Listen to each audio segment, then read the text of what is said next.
कलयुग के बारे में भगवान कृष्ण अर्जुन से क्या कहते हैं। ये प्रसंग उस वक्त का है जबकि पांचों पांडवों को वनवास हो गया था। वनवास जाने से पूर्व पांडवों ने भगवान श्री कृष्ण से कहा, हे श्री कृष्ण, अभी ये द्वापर का अंतकाल चल रहा है, आप हमें बताइए कि आने वाले कलयुग में कलिकाल की चाल या गति क्या होगी, कैसी होगी। कलयुग के बारे में भगवान कृष्ण अर्जुन से क्या कहते हैं, तुम पांचों भाई वन में जाओ और जो कुछ भी दिखे वह आकर मुझे बताओ, मैं तुम्हें उसका प्रभाव बताऊंगा। पांचों भाई वन में चले गए। वन में उन्होंने जो देखा उसको देखकर वे आश्चर्यचकित रह गए। आखिर उन्होंने वन में क्या देखा और श्री कृष्ण ने क्या जवाब दिया। युधिष्ठिर ने क्या देखा। युधिष्ठिर भ्रमण पर थे तो उन्होंने एक जगह पर देखा कि किसी हाथी की 2 सूंड है। ये देखकर युधिष्ठिर के आश्चर्य का ठिकाना नहीं रहा। अर्जुन दूसरी दिशा में भ्रमण पर थे। कुछ दूर जंगल में जाने पर उन्होंने जो देखा उसे देखकर वे आश्चर्य में पड़ गए। उन्होंने देखा कि कोई पक्षी है, उसके पंखों पर वेद की ऋचाएं लिखी हुई हैं, पर वह पक्षी मुर्दे का मांस खा रहा है। भीम ने क्या देखा। दोनों भाइयों की तरह भीम भी भ्रमण पर थे। भीम ने जो देखा वह भी आश्चर्यजनक था।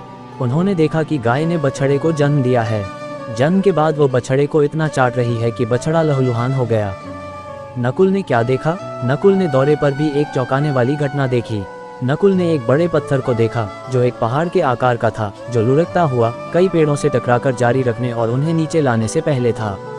बड़े बड़े पेड़ भी उसे रोक नहीं पाए। इसके अलावा चट्टान ने कई और चट्टानों को मारा, लेकिन वो लुढ़कती रही। एक छोटे से पौधे के स्पर्श पर उसने आखिरकार स्थिर महसूस किया।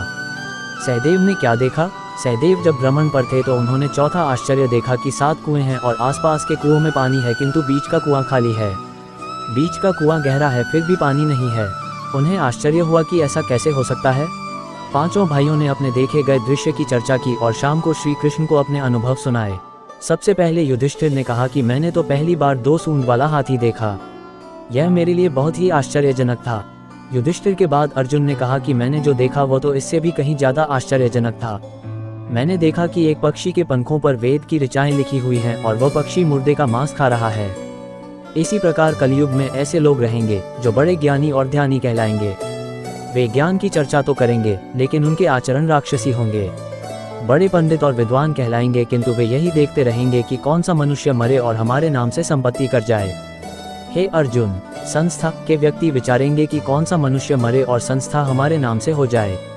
हर जाति धर्म के प्रमुख पद पर बैठे विचार करेंगे कि कब किसका श्राद्ध हो, कौन कब किस पद से हटे और हम उस पर चढ़े। चाहे कितने भी बड़े लोग होंगे, किंतु उनकी दृष्टि तो धन और पद के ऊपर, मांस के ऊपर ही रहेगी। ऐसे लोगों की बहुतायत होगी, कोई विरला ही संत पुरुष होगा।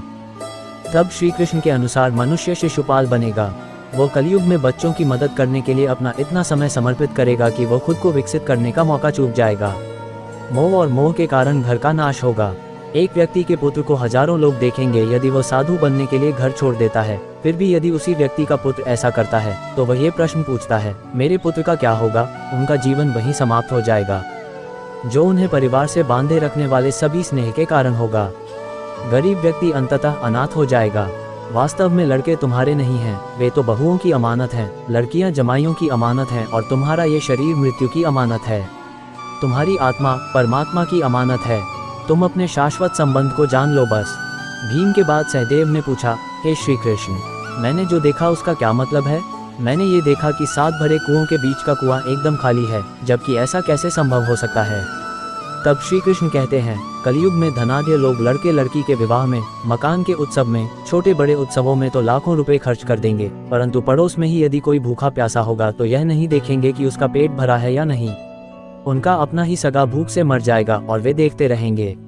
दूसरी ओर मौज, मदिरा, मांस भक्षण, सुंदरता और व्यसन में पैसे उड़ा देंगे, किंतु किसी के 2 आंसू पोंछने में उनकी रुचि न होगी। कहने का तात्पर्य ये कि कलयुग में अन्न के भंडार होंगे लेकिन लोग भूख से मरेंगे।